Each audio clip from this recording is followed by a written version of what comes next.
Ciao a tutti e che bello che siate qui. Benvenuti al nostro piccolo podcast. Sono molto felice che tu stia ascoltando oggi. Io sono Lucirca. E io sono Giulia. Oggi parliamo di routine che possono aiutarti a crescere. Si tratta di piccole cose quotidiane che ti danno sostegno. Proprio in questo periodo molte persone si sentono insicure o stanche. La giornata è spesso piena, la testa anche. Proprio qui le routine possono aiutare. Danno struttura e calma. E possono farti sentire, ce la faccio passo dopo passo. Molti dei nostri ascoltatori studiano italiano e ci chiedono come restare costanti. Una semplice routine può aiutare molto anche nell'apprendimento linguistico. Per esempio, ascoltare ogni giorno qualche minuto. Oppure ripetere ogni mattina una piccola parola. Oggi parliamo apposta lentamente e in modo chiaro. Così puoi ascoltare rilassato e imparare italiano allo stesso tempo, Giulia, perché le routine sono importanti per te? perché mi danno sicurezza anche quando non tutto è perfetto. Lo capisco bene. Prima avevo poche abitudini fisse. La mia giornata era spesso stressante e agitata. Poi ho iniziato a creare piccole routine. Niente di grande, solo piccoli passi. Per esempio, Ogni mattina bevo un bicchiere d'acqua e respiro profondamente. sembra semplice, ma ha effetto.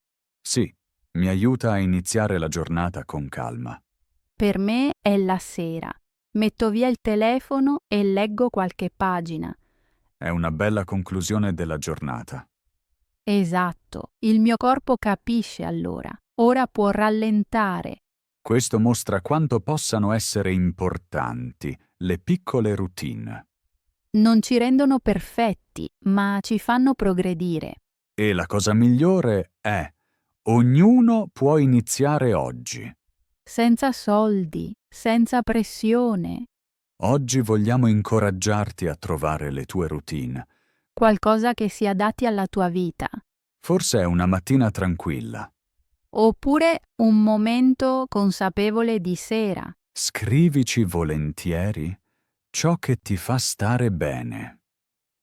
Leggiamo i vostri messaggi con gioia, Ora vogliamo guardare insieme all'inizio della giornata. perché spesso lì inizia già come ci sentiamo. Allora vediamo come piccole routine del mattino possano aiutare. Luca, come inizi oggi la tua giornata? In modo molto diverso da prima, e ora ne parliamo. Ora parliamo della mattina. La mattina decide spesso come si sentirà l'intera giornata. Molte persone saltano giù dal letto e devono uscire subito. Tutto è veloce, rumoroso e stressante. Sì, lo conosco bene. Prima la mia mattina era uguale. Mi alzavo, prendevo subito il telefono e mi sentivo già stanca prima che il giorno iniziasse davvero. A un certo punto ho capito che non mi faceva bene e volevo cambiare. Che cosa hai fatto di diverso allora? Ho iniziato in modo molto piccolo. Ancora a letto faccio una breve pausa. Apro lentamente gli occhi e conto fino a 5. Questo mi aiuta a svegliarmi senza stress. Poi mi siedo tranquilla sul bordo del letto. Il telefono resta lì per almeno 15 minuti. Lo trovo forte, soprattutto oggi. Faccio qualcosa di simile con il respiro.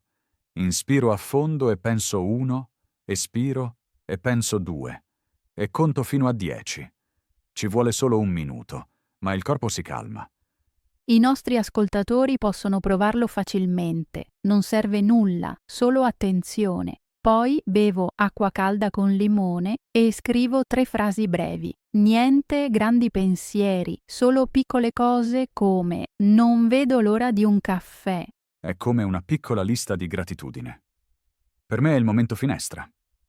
Apro la finestra, respiro aria fresca e guardo il cielo, sia che ci sia sole o nuvole. Questo momento mi fa sentire che il giorno è aperto. Suona molto calmo. Credo che questi piccoli rituali diano sicurezza. Anche mio nonno aveva rituali mattutini fissi.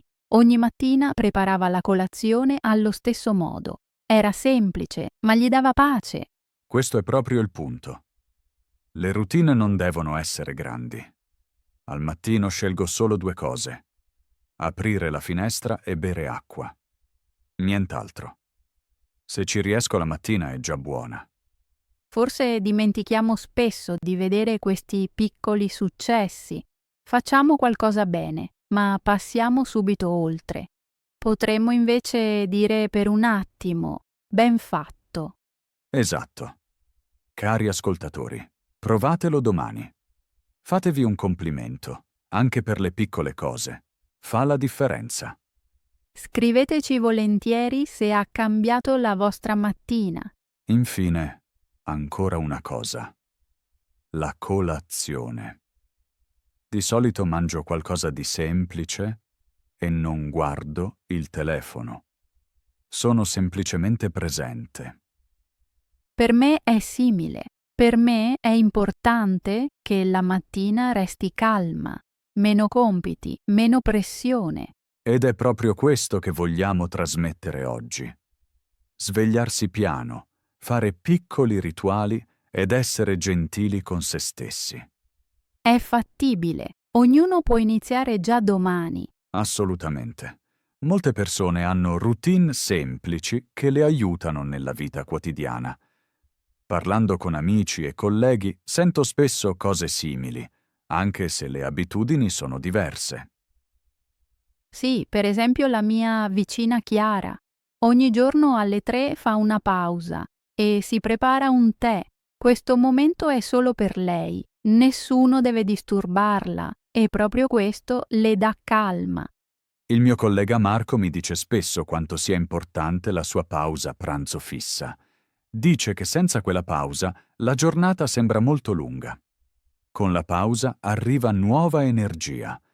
Confini così piccoli sono importanti, però molte persone non si accorgono di chiedere troppo a se stesse e poi mollano presto. Un amico voleva correre ogni giorno. Iniziò con distanze molto lunghe e dopo poco era sfinito. Più tardi cambiò piano e corse solo 5 minuti. Questo bastò per restare costante. Mia zia ha una frase bella su questo. Dice: vivere semplice significa sentire il tempo. Con questo intende che non conta la velocità, ma l'attenzione. Questa immagine mi piace. Mia nonna cuciva ogni sera qualche riga di una coperta. Sapeva che avrebbe impiegato molto, ma la ripetizione la calmava. Molti conoscono persone così. Magari una nonna che ogni domenica prepara una torta o un vicino che ogni sera fa la stessa passeggiata. Un allenatore mi disse una volta: il movimento che ti piace ti mantiene in forma. Questo mostra che la gioia è parte importante delle routine. Un mio amico dice sempre durante i pasti: se mangi, allora mangia soltanto. Niente telefono, niente distrazioni. Così il momento diventa chiaro. Forse nasce calma quando diamo completa attenzione a una sola cosa. Sì, troppe cose insieme ci rendono spesso inquieti. Ed è proprio allora che perdiamo anche le nostre routine. Fare meno cose insieme e ripetere più spesso aiuta molte persone. Si adatta bene a ciò che condividiamo qui. Le routine funzionano quando sono semplici e adatte alla vita. Ora passiamo ai piccoli cambiamenti che fanno molto. Sì, basta un piccolo passo e il giorno sembra nuovo. Inizio con una storia dalla mia cucina. Oh, che buono! Racconta, per favore. Prima facevo il caffè, posavo la tazza e lo bevevo distratta. Un giorno decisi, prendo la tazza con 2 mani, mi fermo e sento il primo sorso. Questo richiese forse 20 secondi, ma tutta la mattina diventò più calma. Interessante. Hai cambiato solo il ritmo, non l'azione. Giusto, la routine restò, ma la qualità salì. Ho vissuto qualcosa di simile con il tragitto al lavoro.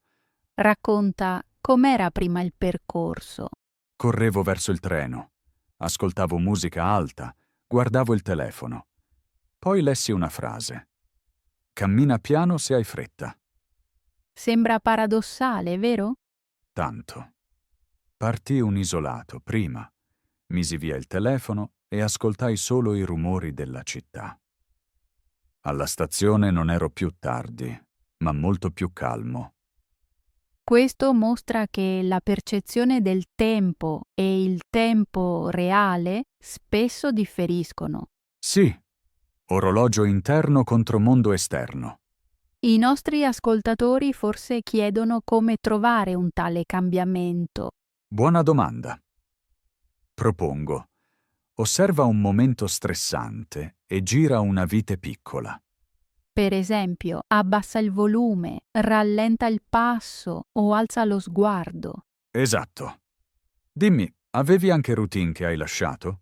Prima scrivevo ogni settimana una lista rigida sul frigo, piena di caselle. Sembra organizzato ma pesante.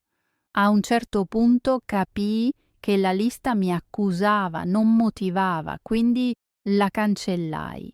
Ora scelgo 3 compiti la sera prima, nient'altro. E come ti senti? Più leggera e ancora produttiva, perché 3 punti chiari sono fattibili. Penso che togliere sia anche un modo di cambiare routine. Assolutamente. Hai tolto qualcosa tu? Sì, guardavo serie fino a tardi. Ora metto una sveglia alle 10. Aiuta questo? Molto. Quando suona la sveglia, chiedo: voglio essere stanco domani? Di solito premo stop e vado a letto. Un dialogo interno, intelligente. Grazie. A volte continuo a guardare, ma con consapevolezza, non in automatico. Consapevole è la parola chiave. Già. Piccolo cambio. Una sveglia invece di rimproveri. Mi piace. Ricorda il marinaio con 3 frasi. Giusto. Costruiamo confini morbidi, non muri duri. I nostri ascoltatori possono pensare ora: cosa posso fare oggi 2% meglio? Forse un bicchiere d'acqua in più, un respiro profondo prima di inviare una mail. Oppure finire il lavoro 5 minuti prima per indossare la giacca con calma. Piccoli rituali creano spazio tra i compiti. Luca, noti come sorridiamo mentre ne parliamo? Sì, perché i cambi sono fattibili e danno speranza. Questo motiva noi stessi a vivere ancora attenti. Forse lo sentono anche gli ascoltatori, perfino con le cuffie. Lo spero. Se provate un mini cambiamento, condividetelo. Raccogliamo idee e le riportiamo in una puntata futura. Prima di passare alla sera, hai un altro esempio? Sì, un'ultima piccola storia. Ho spostato lo spazzolino un po' più a destra. Perché? Solo per svegliarmi. La mano doveva fare un percorso nuovo. Mi ha fatto capire che ogni giorno è nuovo.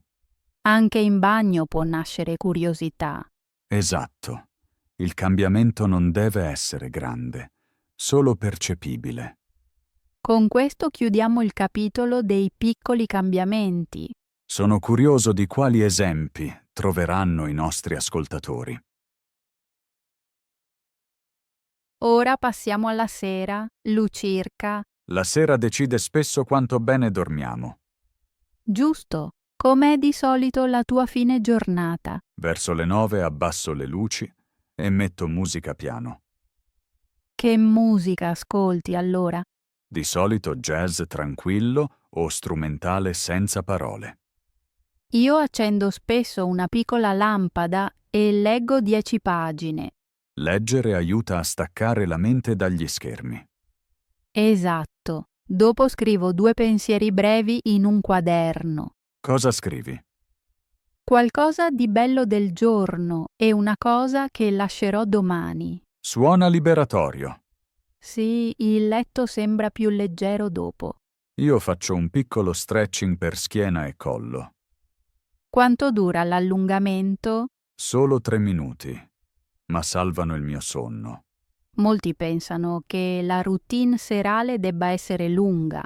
No, breve e gentile basta spesso. La mia amica Eva prepara ogni sera una tazza di tisana. Conosco qualcuno che apre solo la finestra e cerca la luna. Lo trovo poetico. Quale abitudine hai lasciato la sera? Prima controllavo le email a letto. Ora il telefono resta fuori. Grande passo. Sì, la prima settimana è stata dura, ora è normale. Il nostro cervello ama la ripetizione. Questo aiuta. Cosa fai se sei ancora sveglio? Mi alzo un attimo, bevo acqua e leggo un libro di poesie. Ti piace leggere la poesia ad alta voce o solo pensarla? Di solito sussurro. Calma voce e mente. A volte canticchio una ninna nanna della mia infanzia. Quale melodia? Una vecchia canzone popolare, molto lenta e con poche parole. Si adatta bene al nostro tema semplicità. Quindi niente telefono? Esatto. Luce calda, schermo spento. I nostri ascoltatori possono scegliere molto: tisana, libro, luna, stretching. L'importante è che il rituale resti piacevole, non un nuovo obbligo. Giusto. E si può cambiare se non va più bene. Chiediamo forse agli ascoltatori quale abitudine serale amano. Scriveteci, raccogliamo di nuovo idee. Penso che abbiamo dato molti esempi tranquilli. Sì, abbastanza ispirazione per stasera. Allora possiamo passare lentamente al riepilogo. Una canzone dolce o parole su carta. Ognuno trova la propria chiusura della sera. Allora, Giulia, oggi abbiamo condiviso davvero tante idee tranquille. Sì, Luca, e ogni idea è sembrata gentile e leggera. Mi piace che passi semplici abbiano spesso l'effetto più grande. Proprio così, a volte basta un respiro consapevole. È una buona frase per chiudere. Penso che sia una frase molto bella per concludere. Vuoi che riassuma brevemente ciò di cui abbiamo parlato? Abbiamo parlato di svegliarsi in modo calmo, bere acqua e aprire la finestra. Abbiamo descritto piccole pause a letto e respiro consapevole. Abbiamo raccontato come caffè e candele rendono più bello l'inizio. Poi sono arrivate voci di amici, colleghi e famiglia. Tutti hanno mostrato che una routine può essere semplice e forte. Abbiamo sentito del marinaio con 3 righe al giorno. Abbiamo sentito del tè alle 3 e delle pause pranzo fisse. Poi sono arrivati i nostri microcambiamenti. Abbiamo parlato di camminare piano invece di correre verso il treno. Abbiamo citato il primo sorso di caffè consapevole. Abbiamo spiegato perché togliere a volte è meglio che aggiungere. Abbiamo dato esempi come meno cose da fare o una sveglia per le serie. Infine abbiamo guardato la sera. Abbiamo presentato lampade, libri, tè e piccoli allungamenti. Abbiamo ricordato colori caldi e musica bassa. Abbiamo mostrato che il telefono può restare fuori. Il nostro messaggio finale è: scegli passi semplici e ripetili con dolcezza. Cerca la gioia, non solo la disciplina. Adatta le routine quando il cuore lo chiede. I piccoli schemi danno sostegno, i grandi piani spesso no. Ognuno può iniziare oggi, senza fatti circa un bicchiere d'acqua, un respiro profondo, un ultimo poema. Così piccoli rituali creano una struttura calma per ogni giorno. Ricorda, Il minuscolo può essere forte, inizia e il cammino appare. Restiamo curiosi e ascoltiamo ancora i piccoli segnali. Grazie mille, Giulia. Questo riassume alla grande il nostro viaggio di oggi. Sento davvero quanto sono calmo adesso. Questi temi funzionano perché sono piccoli e comunque veri. Spero che i nostri ascoltatori lo sentano anche in questo momento. Potete iniziare subito, magari già stasera a letto. Lasciate il telefono e fate 3 respiri profondi. Oppure aprite la finestra al mattino, prima di parlare. Penso che questi gesti siano veri regali per noi stessi. Per questo amo queste chiacchiere con te, Giulia. Ogni volta imparo un'idea nuova e gentile e mi sento connesso con tutti quelli che ascoltano. Grazie a te, Luca, anche io sento calore dopo questa puntata. È sorprendente come le parole possano donare calma. Un tempo pensavo che imparare dovesse essere duro. Ora so che imparare può scorrere dolcemente. La nostra piccola comunità lo mostra ogni settimana. Voglio ascoltare tutti e raccogliere le loro storie. Ci danno nuove domande e risposte sincere. Così il tema cresce, anche se sembra semplice. Forse domani provo la tua maglietta gialla per svegliarmi, solo come segno che cambiare colore può portare gioia. Poi ti scrivo se funziona. Anche voi, cari ascoltatori, potete raccontare. Le vostre parole sono motivazione per le nostre prossime chiacchiere. Prima di chiudere davvero, un grande grazie a tutti voi. Rendete vivo questo podcast semplicemente ascoltando. Speriamo che restiate anche nella prossima puntata. Portate ancora i vostri cuori aperti e la vostra curiosità. Fino ad allora, vi auguriamo mattine calme, pomeriggi chiari e sere dolci. Magari troverete anche un nuovo momento preferito nella giornata. Ora vi saluto, restate in salute e gentili con voi stessi. A risentirci! Tra poco aprirò la finestra e ascolterò il vento. Forse penserete alla nostra chiacchierata di oggi. Questo ci unisce, anche se non ci vediamo.